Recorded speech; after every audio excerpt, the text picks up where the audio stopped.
two kiddos. They're 13 and 11. Yeah, that's right. Sometimes I forget their age because they're 2 weeks apart. But my son had a competition for his regional. He plays a bassoon and he made first chair in the region. So that was out of 80 kids. So that was a huge win and it made me grin. So super proud of him. You know what? As much as he did the hard work, you were there supporting him all the way. So that was your win too. And my grin. Yeah. And your grin. Congratulations. To see him so excited about that accomplishment, and the excellence that he's able to show every single day, it definitely makes me smile. That's amazing. Congratulations. Thank you. How are y'all going to celebrate?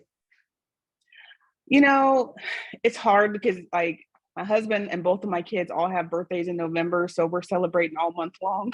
So we might, I think, normally I'll just get them a little cake or something just to celebrate that huge little excellence, because that was a huge, huge accomplishment for him. Good. And, that's a great way to train him early to acknowledge his wins. He's going to need that in life. Oh, yeah. There'll be enough people out there telling him otherwise. Exactly. And celebrate yourself too, Mama. Yes, sometimes that's what I don't do enough, is understand the work that I put in to make sure that they have everything that they need on any given day. So that's a great reminder. Good. Who else? Wins and grins. I'll go. Hi, Joanne. Hello, how are you? I'm so glad you made it today. I am too. I had a little issues logging in, but I'm here now. You made it. Yay. Yes. We're going through wins and grins just in the last 24 hours, a way to figure out how to celebrate ourselves, big and small. So who was that was going to go next? Oh, that was me, Robin. Go, Robin. My win is I found out that The Daily Show with Trevor Noah is filming in Atlanta this week. So that's really exciting for me, and I'll really be grinning if I get tickets to the taping tomorrow. So I sure hope you do. He's amazing. I actually got to see him in person, not with the show, but he emceed the Diversity Inc. Awards one year. And nice. Did he MC or did he speak? It was one of the two, but it was great to see him in person. He's an awesome guy. Yeah. That's a great giggle. I love that. Who else? We'll take one more. I'll jump in. Well, I have to say, my win is making it here today. Yes. I didn't get a chance to get on yesterday, and today was one of those days at work where the emails kept coming in and the requests and this and that.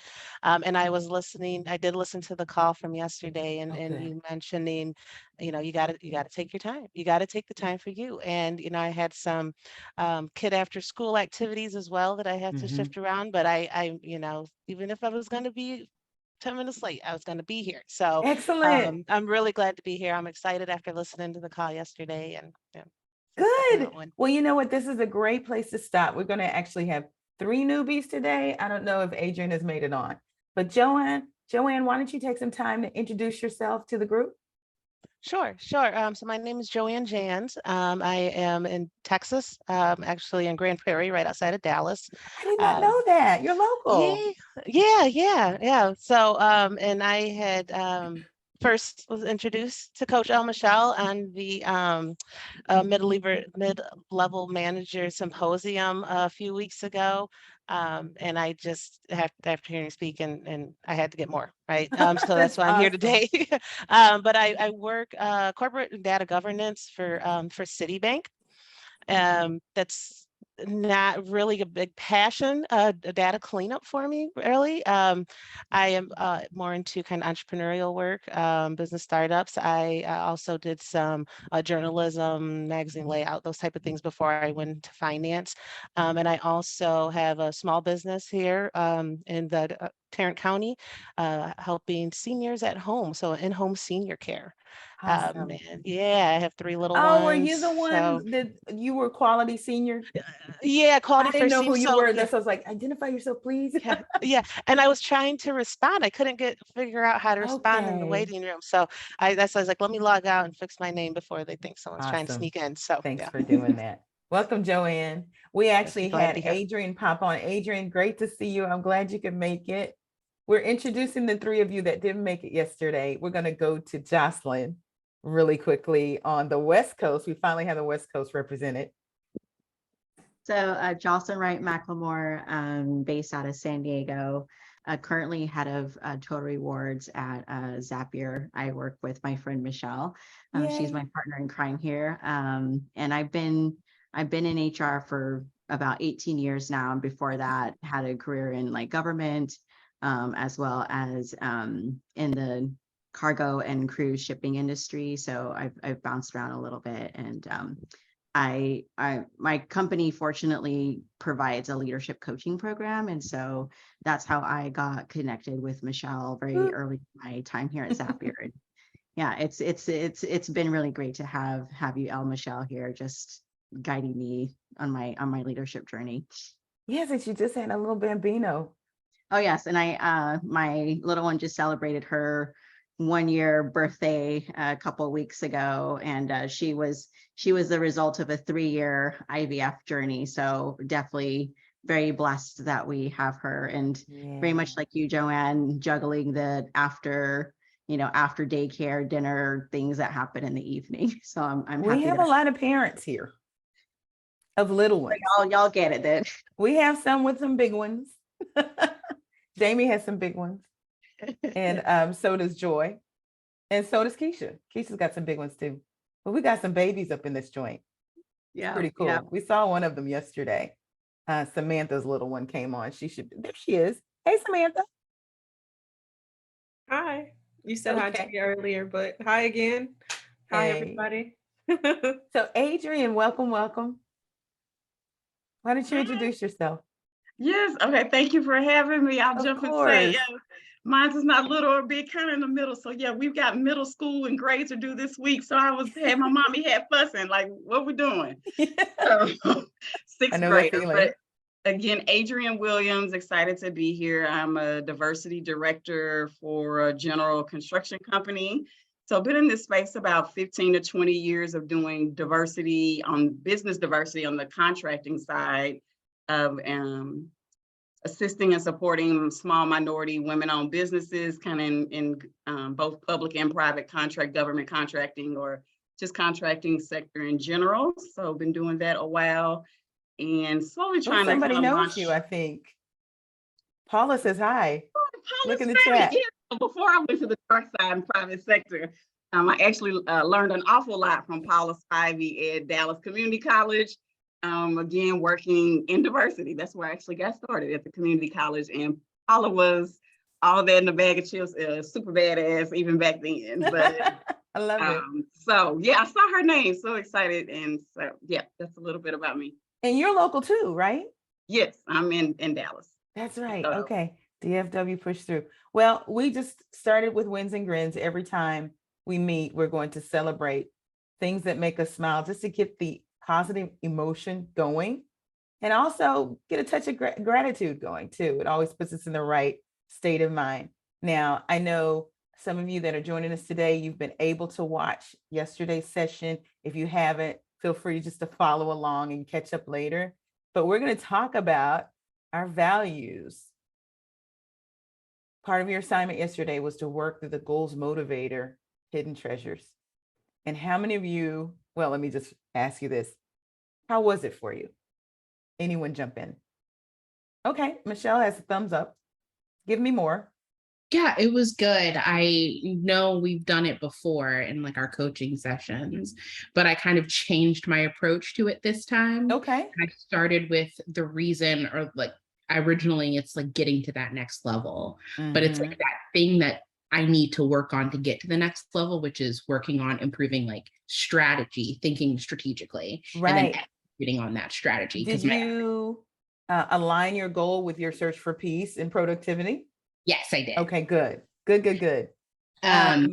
Who else did it? Let's see.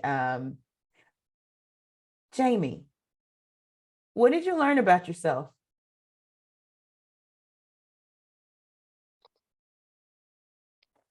Jamie?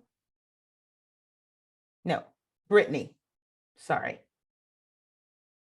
Hi guys. Yeah, You know what? I learned that there's a lot of goals that I'm looking to achieve. And there was two different paths that I really wanted to go down. I mean, I think as I mentioned yesterday, do I continue the journey into senior leadership, or do I kind of start my own shingle, or do both? I mean, really, there's not necessarily a one or the other approach. I really liked the exercise in terms of why do you want to go deeper? I mean, so often we understand on maybe a surface level and that why, whether it's financial freedom, whether it's whatnot. But, even I even went as far as, the legacy for the future generations that beyond myself of why I want to do this. And maybe some of the inspiration that occurred in my life before I got to where I am today. So whether it was just, I didn't want to just be surface. Oh, I want to have more money. I want it to be something that I'm passionate about and something that I'm not just, working a 9 to 5 for because it pays the bills. So, right.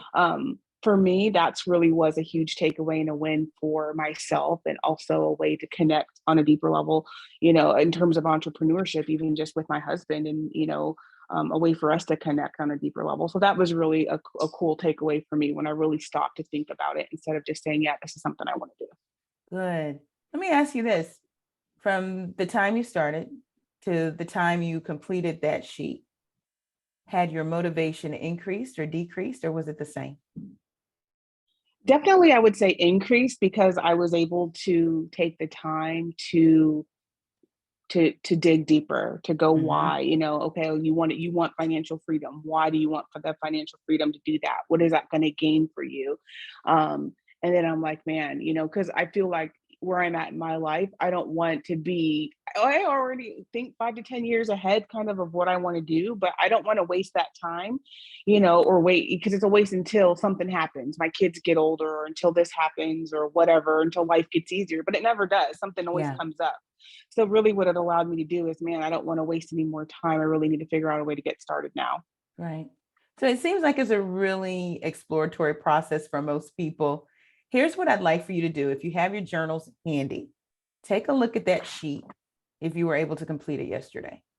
And look for those themes, those big concepts that align with your passions. I think Brittany named a few of them. Legacy, that was one big one. Financial freedom, big ideas like that. Jot down what you find.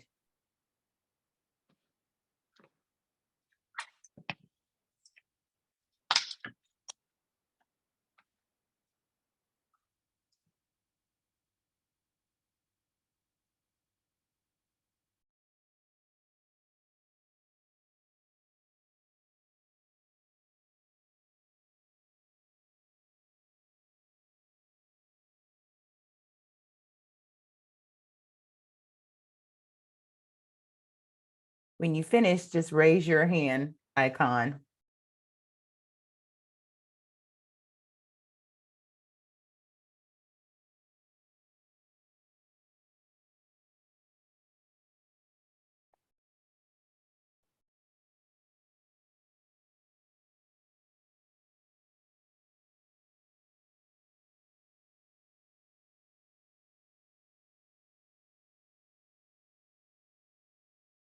Give everybody a few minutes.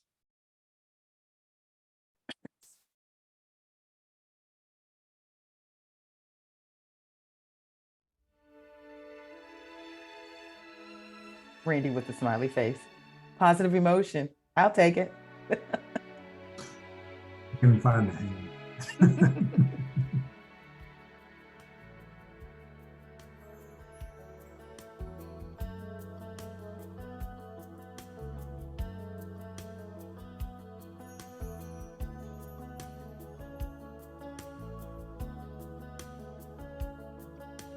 Heard a theme of water and vacation in a lot of y'all's responses, so I went and got the sailing song from the 80s.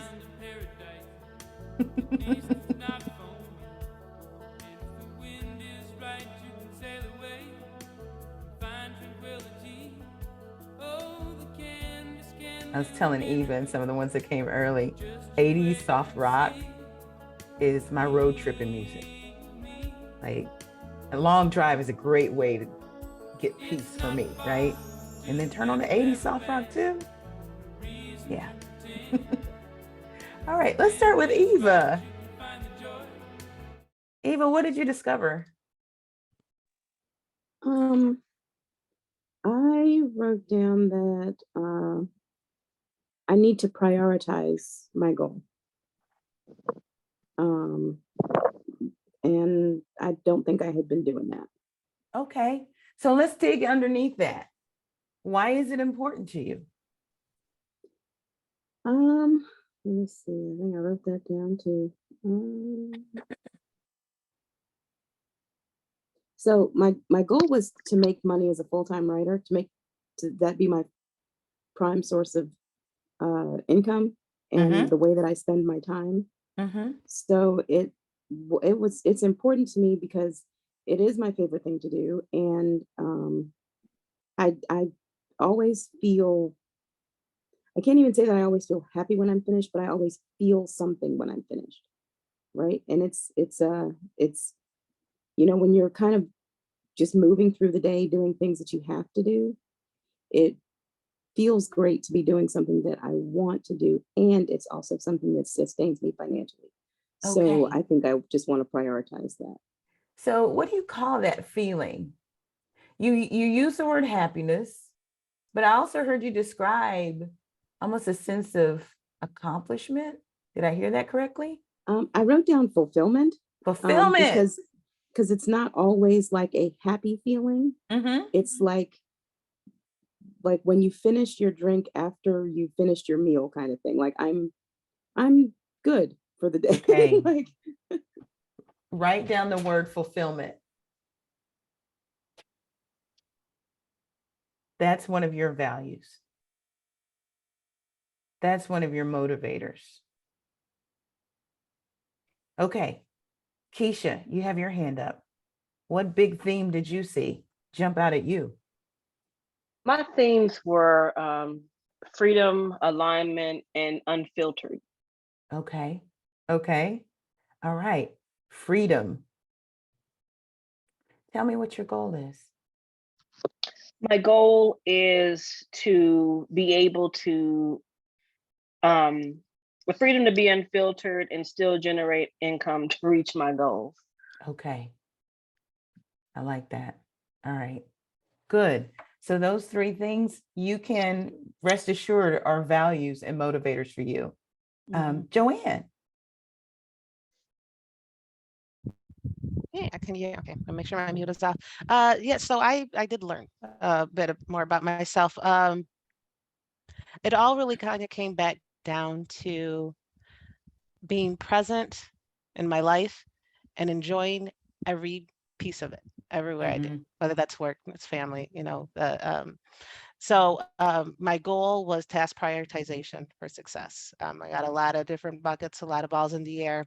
My problem is, and I said it just earlier before I actually listened to the recording from yesterday, I said, I have so many things that I want to do, but they're all in my mind equally important. They're all high level.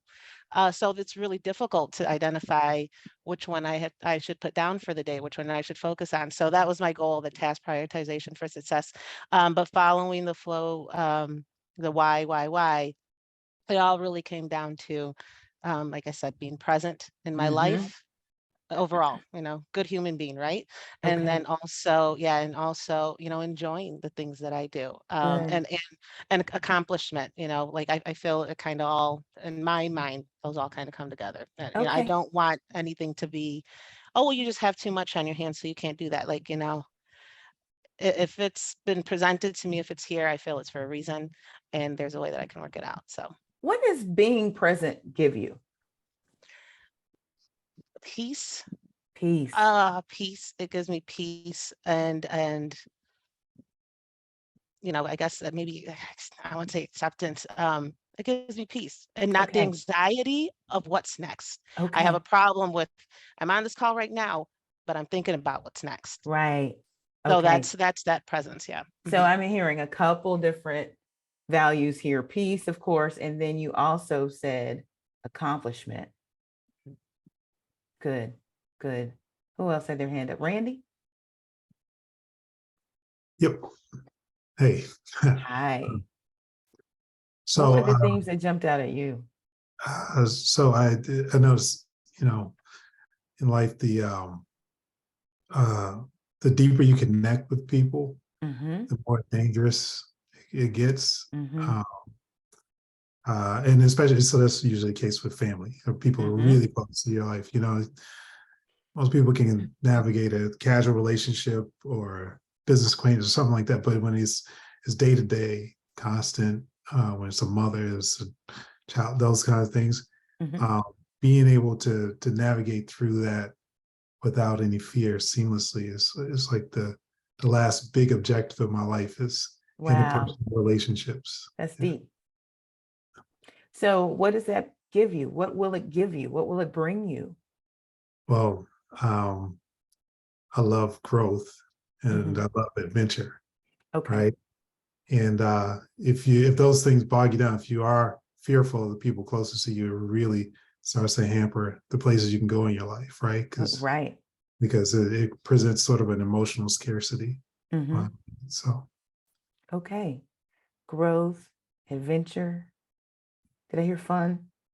Yeah. Fun. Okay, good. Those are all values. Those are things that will motivate you to do what you need to do. Now, this next question gets us right down to the nitty-gritty. How, and I'm going to tweak it based on what you just learned about yourselves. How can you leverage your values to activate your peace?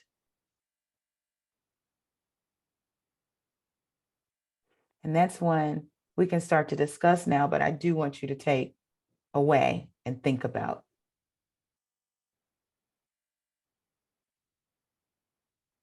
How can fulfillment activate my peace when it comes to writing full-time?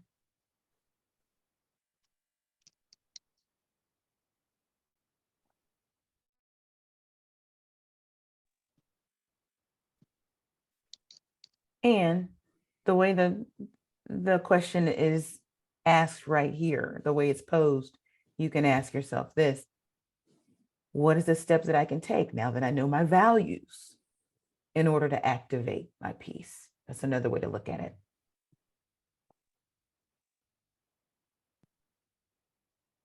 Any thoughts? Paula, how about you? Hey, everybody. Hey.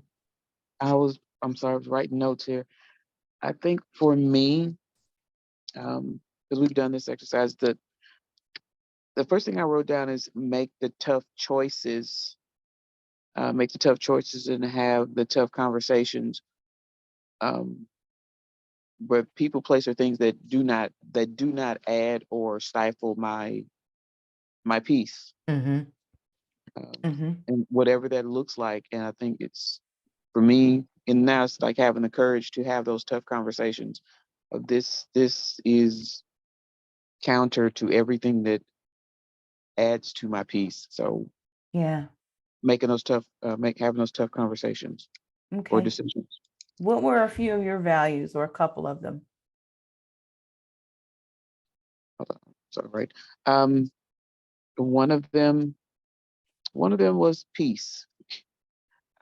It's the same as from previous. Again, what I noticed, my biggest thing is still that sense of peace. The cleaning crew keeps coming in. I'm like, not yet. I was like, oh, I was like, okay, she's waving to somebody. Sorry. I caught myself looking to my left, like I knew who you were looking at. It's like, okay, it's been a long day. I'm sorry, y'all.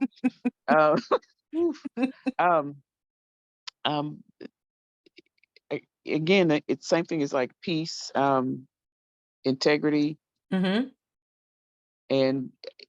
it kind of threw me off because this one is one of the things I came up with was what I noticed was creativity. And that's something else we discussed in the past too. Yes. I think like that's a good one to use in this situation. How can you leverage creativity to take that step towards activating your peace? Right. That's good. Have a little video for y'all to watch. It's Friday, and that's right. I'm still taking your questions. It's yes, please ask me anything. Today, we're going to talk about 5 ways to regain your footing when life happens. This is a question that I received while I was on the road in Washington, D.C. And the young lady asked this: so much is going on in my life, and I can't seem to get my goals accomplished. What do I do? Well, the first thing I shared with her was to give yourself grace. Oftentimes, we set goals for ourselves and hold ourselves to time frames that really aren't impacted by others, or they won't cause some type of emergency. It's just something that we're pressing ourselves to do. This is a great time to give yourself grace. The second thing that I said to her was align with your values. You see, sometimes when life happens, it happens in the areas that are most important to us, that are part of our priorities. It's important to deal with those when these things happen, but you have to allow yourself a little time and a little grace to do so. Aligning with your values will allow you to be motivated to take care of those things, despite what's going on with your goals. Now, the next thing you'll have to do is get ready to let go. This is a thing that many of us hate to do, but it's advised. Ask yourself, what can you let go of to give yourself that grace to deal with that thing that is important to you in your life? Now, let's give ourselves a dopamine hit according to neuroscience. Let's look back and see what we've accomplished so far, and let's celebrate those achievements. You may be very surprised to see how much you've achieved despite lifing. And then finally, practice gratitude. Be grateful.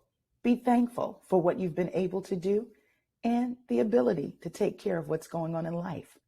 Sometimes you just have to take a pause, deal with life, and then get back on track with your goals. If you have a question, get them in by Friday, and I'll be sure to answer them one-to-one directly to you. And those questions that I believe are burning questions for lots of people, I'll share here online. I'll see you online. All right. Which one of those 5 resonates with you?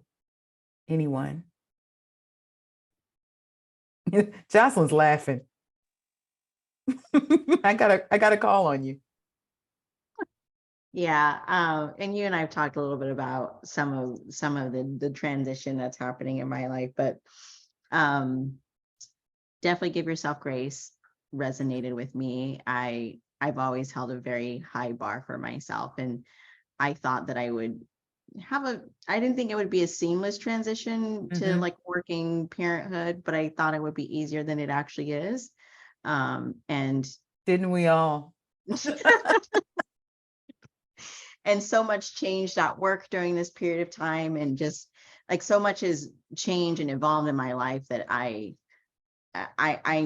trying to reconcile. And this is where we go into the, get ready to let go, that my ideal state of what my life would look like in this period. I need to be okay with letting that go and redefine what success and what peace looks like for me in this period of time. And the whole letting go piece, I have a lot on my plate right now, and it's because I just refuse to let it go. And so I'm in constant state of stress and being overwhelmed. And sometimes there's going to be some things I just need to let go for right now. It doesn't mean forever, but it's time to let it go for right now. Right. And we'll talk about this if you guys join me for the mastermind that starts next week.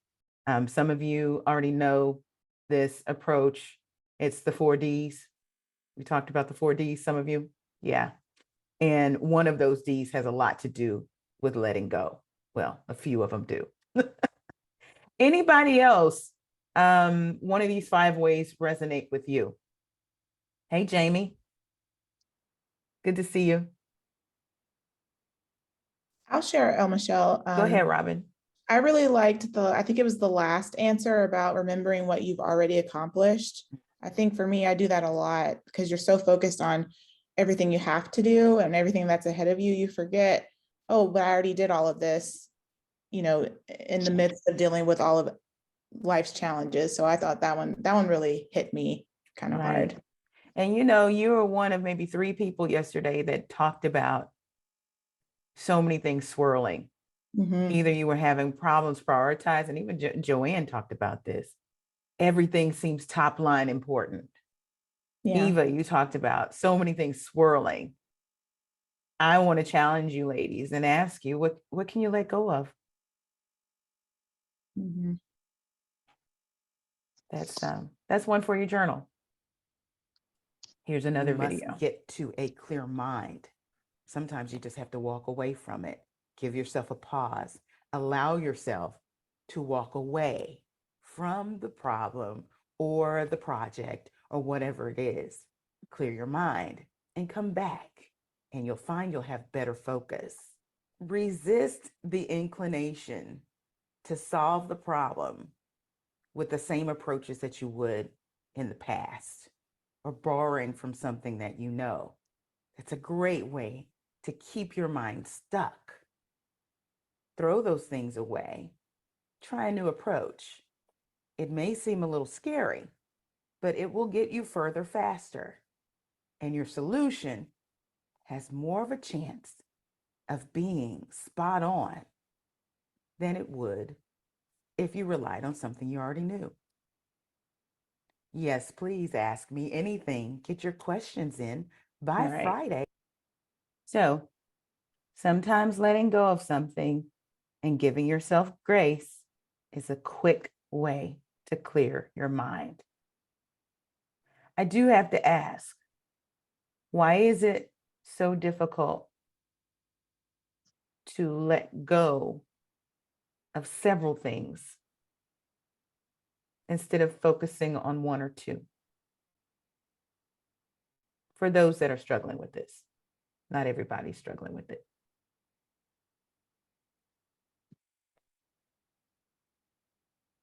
Because it feels like giving up. Yeah, I agree. You know, I feel like I come from a place where, hey, I can do anything. I put my mind to it. You know, if I want to do it, I got this. So when you have to say, oh, maybe I don't got this, you don't want to say that to yourself. I always say, I don't like letting myself down. Yeah. So letting yourself down, is there some concern about letting others down? I would definitely say yes. I can admit I'm a recovering people pleaser. So that is a huge component of, feeling guilty when I have to not complete something or I can't make time for something. I feel like I'm letting whoever has asked me to do it down. Yeah.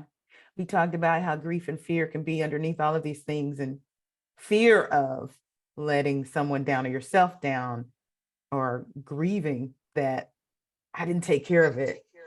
That's a boogeyman. It's a boogeyman. And we're going to address our boogeymans here, our boogeymen here a bit, okay? Another video for you. It's all about brain fog. Are you suffering from brain fog? Michelle Smith with your Rockstar Leadership Tip of the Day. Neuroscience calls it languishing, and it happens to our brains post-crisis or in the midst of it. You know, we've had crisis on top of crisis and the prospect of crisis. No doubt your brain is languishing. First step to overcoming it, call it what it is. If you have brain fog, name it. Come to grips with it. Now, the next thing that you want to do is change your language about how you're feeling. You might not want to say burnout. We say it a lot, but if you change that from I'm burned out to I need some self-care, then sis, you can take that next step. Go take that walk in the middle of the day. Turn on that music in the middle of your day. Go take that dental appointment that you've been putting off. Do some self-care and watch yourself come back to life. Even more so, take some time off. I'll see you online. Okay, so I know I went through brain fog right smack in the middle of the pandemic. Anybody else? How many of you are experiencing it now? Yeah. Yeah. What's it feel like?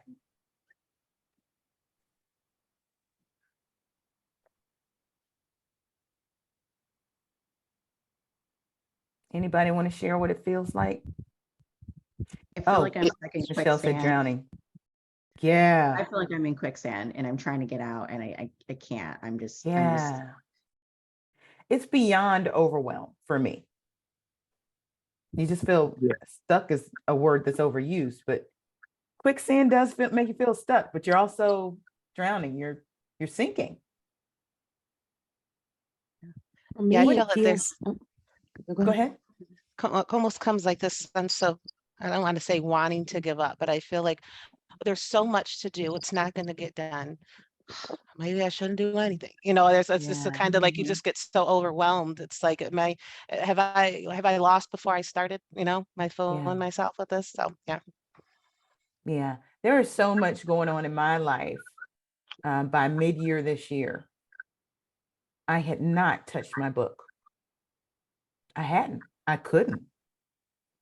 Creativity was gone. The motivation was gone because life was lifing. And I literally had to give myself grace.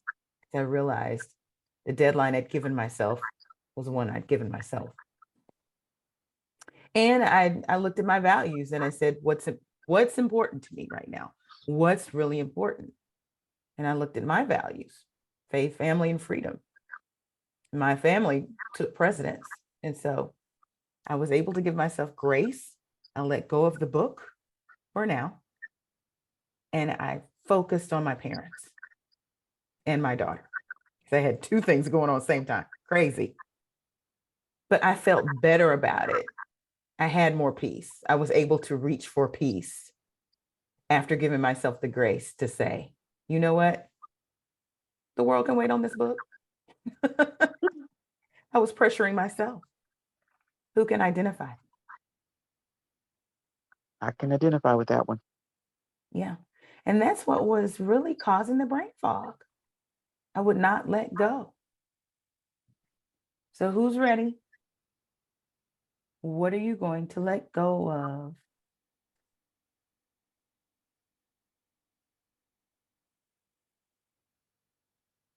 I just feel y'all like she's trying to take something from me. No. What are you going to let go of? I'm going to save that one. Jot it down in your journals. Think about it. And that's going to be one that I want to see on the wall. What will you say to yourself to address the boogeyman? Now, I talked about fear and grief, and many of you related to that, but you got to finish the sentence. I'm afraid of, or I'm grieving the loss of. Write that down. We have to be very specific about what our boogeyman is so we can address him.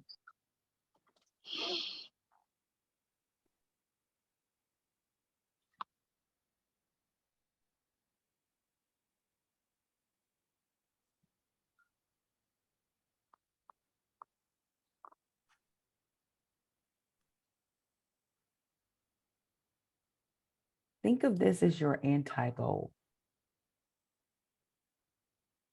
It's that thing that is just standing in the way of what you know you want. Cloaked in brain fog, cloaked in overwhelm, cloaked in stacked tasks or priorities, just cloaked in busyness. What's the boogeyman?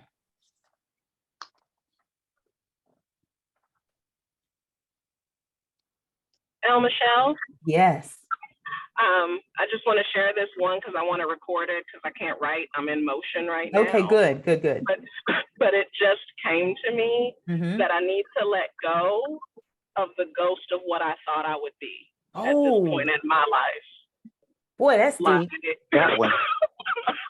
Like literally as you were talking, it came to me. I'm being haunted by the ghost of what I expected to be. Ooh. Tell me more. I mean, since that's you're a driving song. and can't write, talk. Woo. You know, it's and those who are at the Globe or came from the Globe, you know, it's I always say they should go train some military folks on the brainwashing techniques of all the things they convinced us we wanted that I realized after I left, I never wanted that. But that's what I was working on and trying to get these titles and these roles and this stuff. And then it occurred to me after I left, I never really wanted any of that, but that's what you're supposed to want, right? You're supposed to get promoted, and then level 2 and then level 3, that's what you're supposed to want. And so I had this whole thing of what I was going to be and what title I was going to have and all of that. And I don't want that, but I don't know that I fully let it go. I felt that in my spirit. I'm feeling that in my spirit. And everybody here is. And you know, that's another message. That's like one of our AT&T trauma, because we both left and we're both somewhere else and we back into stuff. And we have to remind each other that's AT&T stuff. That's not the rest of the world.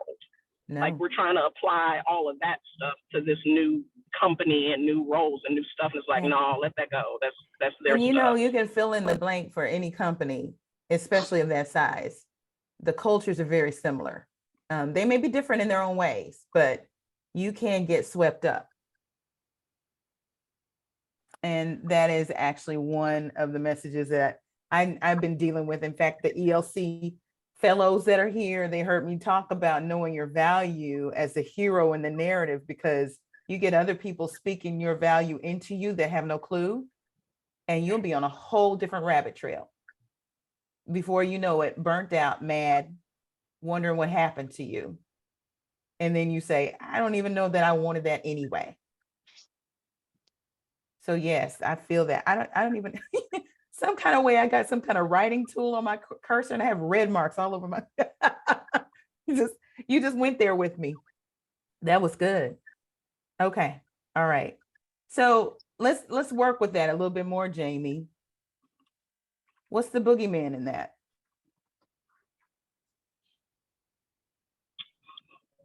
I think it's the unknown. It's just, it's stepping out into, you know, I don't know what. And it's one of those things, and I'm a preacher's kid, right? So I always go back to that. It's like, I've taken faith leaps before. Moving here 10 years ago by myself in the middle of a divorce with 3 kids, that was a big one, right? Yeah. And then I act like I can't step out into the unknown for other stuff. It's like I get faith amnesia. Like, you can go do unfamiliar stuff, unknown stuff. You know, I have taken the LSAT, but won't apply to law school. Like, yeah, I got to work that one out in therapy. It's taking that step. My boogeyman is the unknown, because I was so used to knowing, or at least thinking I knew. Yeah. And now I don't know. And so my boogeyman is just like, what you gonna do? What you gonna do? Why didn't you do it yet? Then do it. That's my boogeyman. Okay. So when we address our boogeyman, everyone, we're going to do so with an affirmation. We're speaking to ourselves. So what can you say to yourself, Jamie, to counter the fear of the unknown based on what you know to be true about yourself? And this is a compliment. This is you saying, I am fierce because, and you're going to point to some proof of something you did before. I just use fierce. You use whatever descriptor you want to use that's relevant for what you need to say to this boogeyman.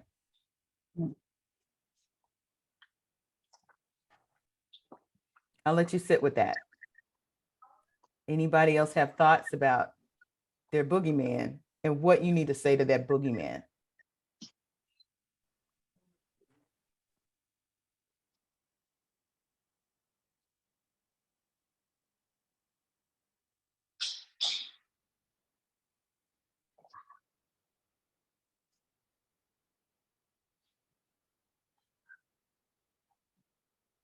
I'm giving you the amped up version of affirmations, the neuroscience version. Applied positive psychology just says, give yourself a compliment. That's great. But neuroscience says if your brain's going to remember it, one, you've got to do it at least 3 more times and you hear the negativity. So for every time you hear the negativity in your brain, you've got to say it at least 3 times, do it 3 times, read it, write it, whatever you need to do. And then the other piece of it is your brain needs proof. So it can't just be, I am fierce. You have to add because to it and then give proof as to why you're fierce. Something that you've achieved before. So that's part of the homework. Y'all are, I can see the wheels turning. This is great. And I've got the little annotation pin in my, how did this happen? How do I stop that? Okay. Oh yeah. Okay. I'm clear. Oops. And then the other question that I want you to sit with is, how might you give yourself grace during the season? Relieving your mind by giving yourself grace, letting something go, it's going to free up some clutter between your ears, which is going to get you very close to peace, if not right there.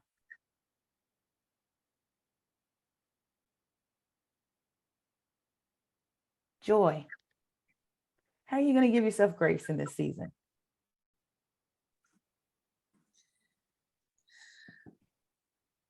I've been thinking about that since you mentioned it. Like, where is my where is it going to come from? Because I need to give myself grace, but that is not always easy to do. For a person that like me, that's hard on myself, and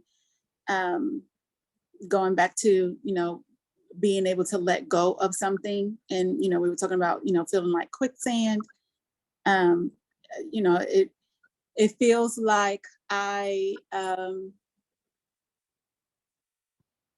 stuck is not a good enough word. Mm-hmm.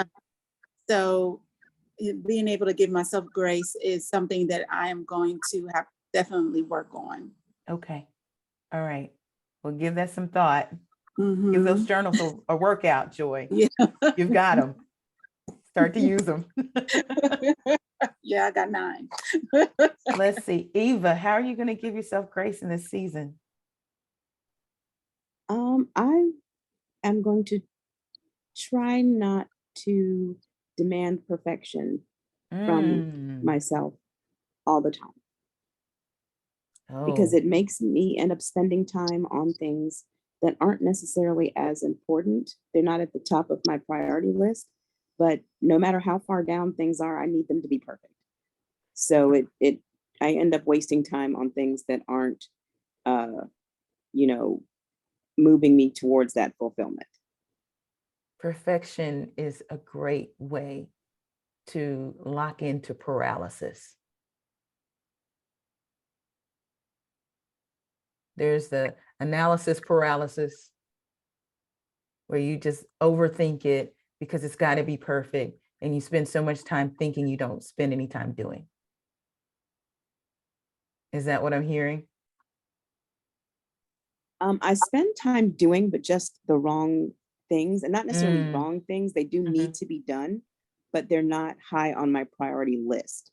So I'll end up spending a lot of time doing things that are lower down on the list. And then I feel guilty that I didn't get to the things that are higher up on the list because I spent so much time trying to make little things perfect. So are there some things that just need to come off the list? Probably, but the perfection thing is an issue because I don't trust other people to do things. Ah. So you and the boogeyman going to have a real talk. It's going to be a knockdown drag out, really. I feel like it's going to be a fight. Well, I can't wait to hear what you have to say to your boogeyman. All right, we're getting close to time. I was letting some of the others know I have to jump off right at time and speak to a class at DePaul. Think about this one. Now, when you were sharing on the wall about the last time you felt peaceful, there were things that happened, no matter if you were in, where were you, Keisha? Boy, you went. Where did you go, Keisha? Costa Rica. Costa Rica. Maybe you can't go on a solo trip to Costa Rica every month. God bless you if you can. But what you need to do is figure out how to capture the feelings that you had during that peaceful time and try to reactivate them through self-care actions. So Joy responded to my question, how would she take the sheer peace that she gets from being close to water when she's on vacation, even if it was the cruise that was, I think it was local, just the river cruise on the party boat. She could just hear the water. And she came to the conclusion that what?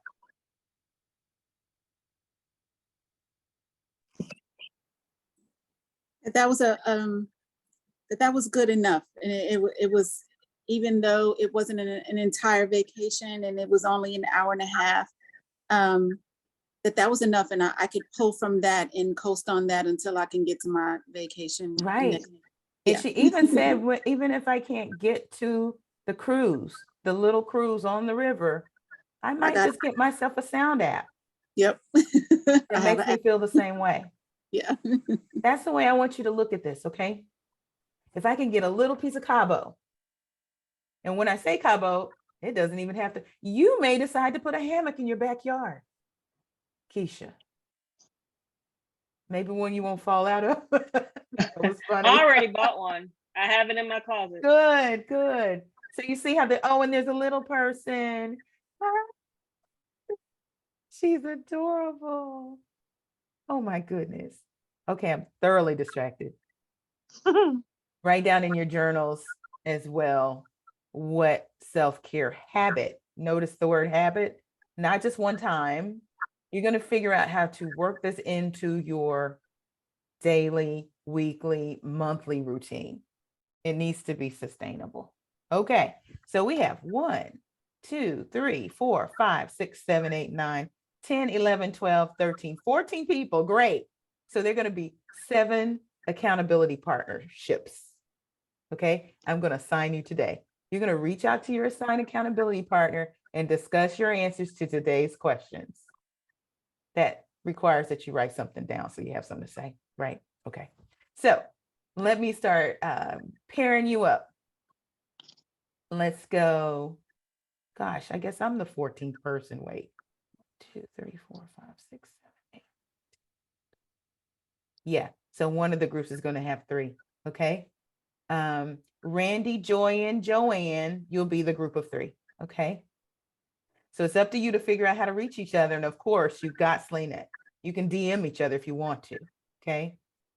But if you want to do a Zoom, you can do that too. If you just need to hop on the phone, do that. Keisha and Michelle, you're a pair. Jocelyn and Brittany, you're a pair. Adrian and Eva, you're a pair. Robin and Sam, you're a pair. Paula and Jamie, you're a pair. Okay, so talk amongst yourselves, all right? Post a breakthrough moment from your chat with your accountability partner on the PMP event wall on Slaynet and leave some encouragement for others in the comment. I'm always going to say encourage everybody else, right? So that means that sometime between tonight and tomorrow's session, make it happen and then write on the wall, okay?